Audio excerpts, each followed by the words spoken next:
Les disparitions, il y en a tous les jours. Toutefois, certaines sont plus mystérieuses que d'autres. Ces cas ont déconcerté les enquêteurs pendant des années, et personne n'a été capable de trouver une explication claire à ce qui s'est passé. Le premier du classement, l'affaire Natasha Ryan va vous intriguer. Bonjour les tortues et bienvenue dans cette nouvelle vidéo de Top Tortue. Comme toujours, n'oubliez pas de mettre un pouce vers le haut, de commenter et de partager cette vidéo.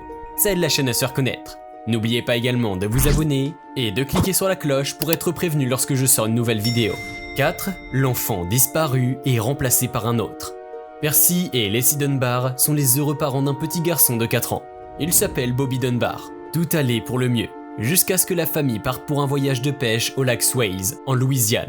L'enfant disparut brusquement, sans que personne ne sache pourquoi. Les parents alertent la police qui entame les recherches. Il aura fallu 8 longs mois pour que les Dunbar reçoivent des nouvelles. La police aperçoit un enfant qui correspond aux descriptions du jeune Bobby.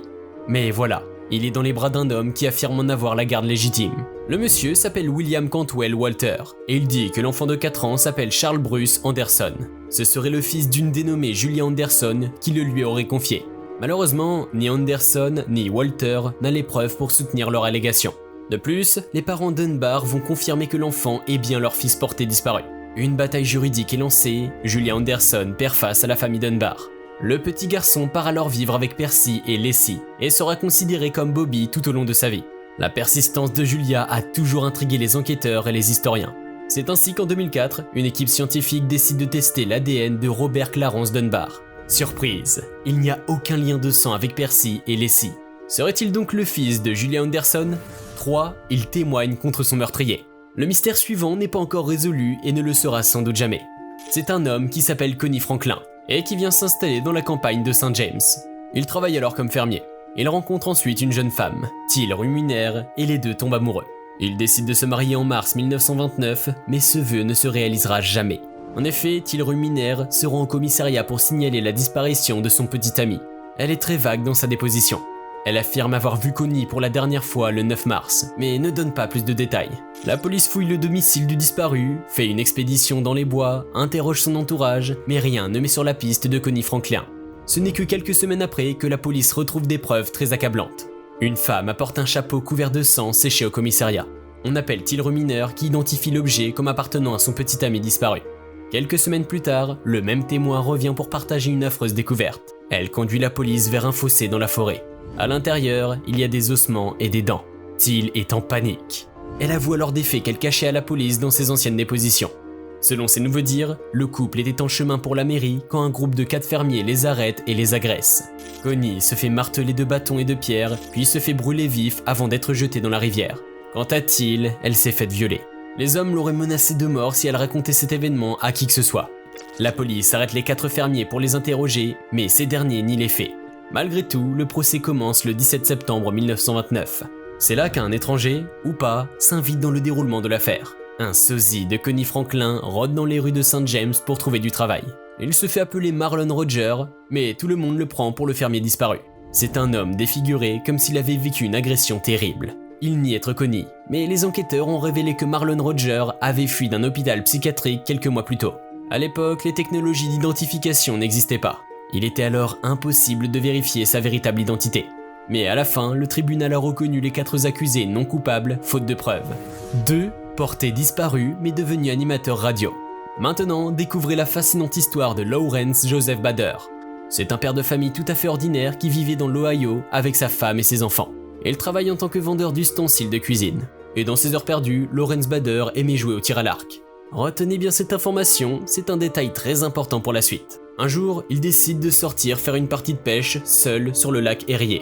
En même temps, une tempête est annoncée dans les médias, mais Bader n'est visiblement pas au courant. Il passe la nuit du 15 mars 1957 sur son bateau, loin de sa famille. Lorsque le calme est revenu, on retrouve son navire, détruit au bord du lac. Les autorités s'activent à le retrouver, aucun succès. C'est en 1960 que la police va classer l'affaire et le déclarer mort, bien que son corps n'ait pas été retrouvé. Sa veuve et ses 3 enfants jouissent d'une assurance vie d'une valeur de 40 000 $. C'est une somme énorme pour l'époque. Madame refait sa vie et peut offrir une vie décente aux orphelins Bader. Mais elle ne s'attend pas à ce qui va suivre. En 1965, un ami de la famille Bader effectue un voyage à Chicago. Il y fait une rencontre des plus intéressants. Il fait la connaissance d'un animateur radio local qui ressemble trait pour trait à Lawrence Joseph Bader. L'étranger le prend immédiatement pour son vieil ami. Mais il y a un petit problème. Cet animateur s'appelle John Fritz Johnson. Toutefois, l'ami de la famille n'y croit pas du tout. Il est persuadé que Johnson et Bader ne sont qu'une seule et même personne. De plus, Fritz est un champion de tir à l'arc au Nebraska. Et souvenez-vous, Lawrence était un passionné du tir à l'arc, donc le visage n'est pas leur seul point commun. Mais bien sûr, la passion pour un même sport ne suffit pas pour dire que c'est la même personne. S'il n'y avait que cela, on demande à Johnson de donner ses empreintes digitales pour écarter tous les doutes. Il accepte tout en niant tout lien avec Bader. Mais ses doigts racontent une toute autre histoire. Les empreintes de Johnson correspondent exactement à celles de Bader. Là, Fritz se défend et dit qu'il ne se rappelle pas avoir été Lawrence Joseph Bader. Mais c'est trop tard, la femme de Johnson le quitte et l'assurance demande à ce que la femme de Bader rembourse les 40 000 $. Quant à notre amnésique, il meurt d'une tumeur au cerveau 1 an plus tard. Oui, il est bien mort et enterré. Elle refait surface 5 ans après sa disparition. Notre prochaine histoire est celle d'une Australienne qui répond au nom de Natasha Ryan. En 1998, elle ne rentre pas chez ses parents alors qu'elle n'a que 14 ans. Bien évidemment, sa famille se fait un sang d'encre et prévient la police. Pendant des années, l'adolescente reste introuvable. On demande des informations à ses amis et son petit ami de l'époque, mais tout le monde nie l'avoir vue. Les parents, dévastés, organisent des obsèques pour leur bien-aimée petite fille, bien qu'ils ne comprennent pas ce qui a bien pu se passer.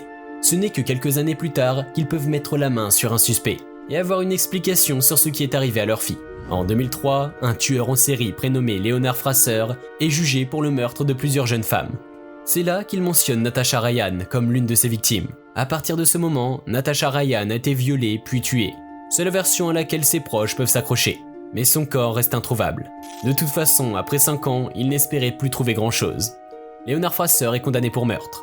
Cette affaire étant classée, la famille ne songe plus qu'à une chose, faire le deuil de Natasha. Mais l'histoire ne s'arrête pas là. Quelque temps après l'incarcération du tueur en série, la police de Rockhampton reçoit un appel anonyme. La personne au bout du fil prétend que Natasha Ryan était bien vivante. Elle leur conseille de faire une visite inopinée au domicile de Scott Black, qui habite à 3 km de la famille Ryan. Mais qui est Scott Black ? C'était le petit ami de Natasha qui niait l'avoir vu, souvenez-vous. La police est sceptique, mais décide quand même de suivre cette piste. Elle se rend chez Scott Black et réalise une fouille dynamique. Le jeune homme cachait bien quelque chose, ou plutôt quelqu'un. Une jeune femme, âgée de 20 ans, se tenait dans une armoire. Et là, c'est la grande surprise. C'était Natasha Ryan. Elle était cachée là toutes ces années. Pas dans l'armoire, mais dans la maison. En effet, tout a commencé par une fugue juvénile. Elle est allée se réfugier chez son petit ami. Selon elle, elle aurait bien voulu revenir, mais elle avait trop peur des conséquences, car l'affaire prit beaucoup trop d'ampleur. Depuis sa disparition, elle vivait avec Scott Black. Les deux avaient même déjà un enfant.